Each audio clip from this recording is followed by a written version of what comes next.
बहन जी दूध ले लो।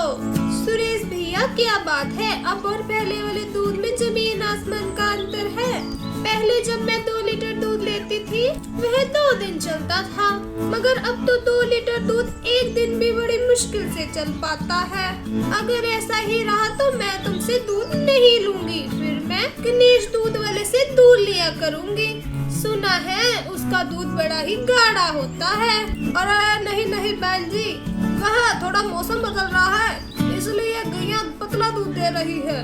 मैं कोशिश करूंगा अब से आपको गाढ़ा दूध ही मिले। सुरेश जो गांव में दूध बेचने का काम करता था, पर कुछ समय से उसकी गाय कम दूध दे रही थी। इसी कारण दूध की मात्रा कम होने की वजह से कुछ दिनों से सुरेश ने उसमें पानी मिलाना शुरू कर दिया ताकि दूध की मात्रा पूरी कर सके। पर लोग इस बात को पहचानने लगे थे, जिस कारण सुरेश बहुत परेशान था। सुरेश भैया, तुम दूध में पानी मिला रहे हो या पानी में दूध, यह बताओ। मेरी पत्नी ने साफ मना कर दिया है कि तुमसे दूध ना ले। अब तुम ही बताओ, अगर हमने तुमसे दूध लेना बंद कर दिया फिर तुम क्या करोगे? इसीलिए समझा रहा हूँ, दूध में पानी मिलाना बंद कर दो। नहीं नहीं भैया जी, मैं दूध में कोई पानी नहीं मिला रहा। पता नहीं आजकल मेरी गैया दूध बहुत पतला दे रही है। आपके अलावा कुछ और लोगों ने भी मुझे इस बारे में बोला है। चिंता मत कीजिए, मैं इस पर पूरा ध्यान दूंगा। मैं आप सबको गाढ़ा दूध ही दूंगा। पर ऐसा नहीं हुआ। सुरेश की गैया बहुत कम दूध देने लगी, जिस कारण वह दूध में पानी फिर से मिलाने लगा। इसीलिए एक एक कर सभी लोगों ने उससे दूध लेना बंद कर दिया। अगले दिन सुबह, अरे ऐसे कैसे गुजारा होगा? मेरे सारे ग्राहक छूट ही जा रहे हैं। ऐसा तो बहुत मुश्किल हो जाएगी। अब तो कुछ सोचना ही पड़ेगा। जी सुनते हो, श्याम भाई आए हैं। अरे श्याम, तुम अचानक शहर से? आओ बैठो, बड़े दिनों बाद तुमसे मिलना हुआ भाई। हाँ, कुछ गांव में काम था तो सोचा अपने दोस्त से मिलता चलो। तू बता, बड़ी चिंता में लग रहा है। क्या बताऊं श्याम, बहुत परेशानी में हूँ। गैया ने दूध देना बहुत कम कर दिया है यार, इसी वजह से बहुत परेशान हूँ। बस इतनी सी बात। इसमें परेशानी वाली कोई बात नहीं है। आजकल बहुत से ऐसे साधन आ गए हैं जिससे हम अपनी गैया की दूध की मात्रा बढ़ा सकते हैं, समझे? और दूध बढ़ा भी सकते हैं भाई। हाँ, मैं कुछ समझा नहीं। और गैया को इंजेक्शन? क्या गैया को इंजेक्शन? हाँ, अरे मैं भी शहर दूध बेचने के लिए उसका इस्तेमाल करता हूँ। अरे वरना आजकल गैया इतना दूध कहाँ देती है। दूध की मात्रा बढ़ाने के लिए गैया का इंजेक्शन ही इस्तेमाल में लाया जाता है, समझे? पर इसके बारे में किसी को पता चल गया तो? अरे किसी को क्या पता चलेगा। रात को छुप छुपाते इंजेक्शन लगा देना। ढेरों मात्रा में दूध देती है, ढेरों, इसमें कोई परेशानी नहीं। किसी को कोई परेशानी नहीं होती। मैं तुम्हें इंजेक्शन दिलवा दूंगा। ठीक है, फिर मैं भी इंजेक्शन का इस्तेमाल करके देखता हूँ। अगर दूध की मात्रा बढ़ गई तो मेरी तरफ से दावत पक्की। तुम सही कह रहे हो श्याम भैया को मैं अपने हाथों से अच्छा पकवान खिलाऊंगी। अगले दिन सुरेश शाम से इंजेक्शन लेकर अपनी गाय को लगा देता है, जिसकी वजह से गायें ज्यादा दूध देती हैं और गाय का दूध गाढ़ा भी था।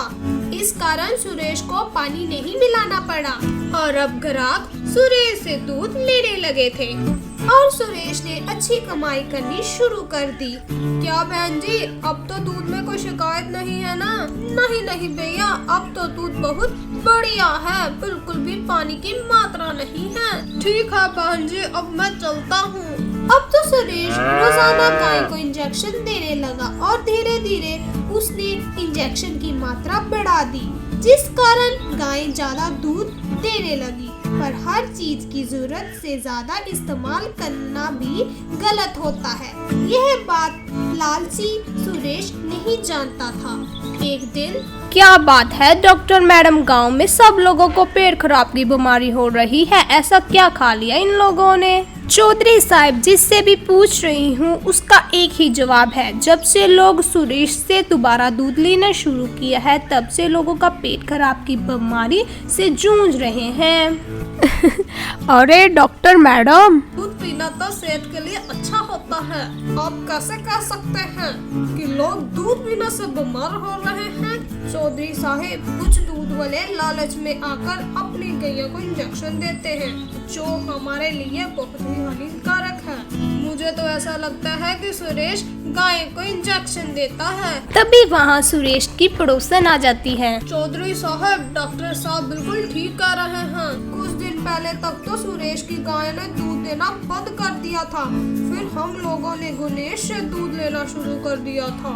और तभी वहाँ गणेश भी आ जाता है। चौधरी साहब, भगवान जानता है मैंने तो हमेशा ईमानदारी से ही दूध बेचा है। छोटा मुंह बड़ी बात, मगर मैंने कुछ दिन पहले सुरेश को अपनी गाय को इंजेक्शन देते हुए देखा था, मगर मैं जानता था मेरी बात में कोई विश्वास नहीं करेगा, इसीलिए मैं चुप रहा। सुरेश की इतनी हिम्मत, अभी उसको बुला कर लेकर आओ। सारी सच्चाई का पता कर रहूंगा और उसे इस गांव से बाहर निकाल दूंगा। सुरेश घबरा जाता है और सारी सच्चाई बता देता है। मुझे माफ कर दीजिए चौधरी साहब, मैंने अपने दोस्त की बातों में आकर अपने गाय को इंजेक्शन दिया। मुझे नहीं पता था कि लोग इससे बीमार पड़ जाएंगे। मेरी रोजी रोटी तो इस गांव से ही है। चौधरी साहब, मुझे इस गांव में से मत निकालिए। नहीं सुरेश, तूने गलती की है जिसकी कोई माफी नहीं है। मैं तुम्हें पुलिस के हवाले नहीं कर रहा हूँ। बस कल सुबह तक इस गांव को छोड़कर किसी और जगह चले जाना। गणेश, तुम कल से गांव वालों को दूध दोगे, समझ गए? इसके आगे मुझे कुछ नहीं कहना। सुरेश अपने किए पे शर्मिंदा तो था, मगर उसने बहुत बड़ी गलती भी की थी। उसने लालच में आकर अपने दोस्त के कहने पर गैया को इंजेक्शन दे दिया जिससे लोग बीमार हो गए। तभी रमेश ने शाम को फोन किया पर शाम ने उसका साथ नहीं दिया। रानी, हमसे बहुत बड़ी गलती हो गई। हमने बेईमानी वाला रास्ता चुना। आज हम दोनों अकेले हैं। जब तक हम ईमानदारी से काम कर रहे थे पूरा गांव हमारे साथ था।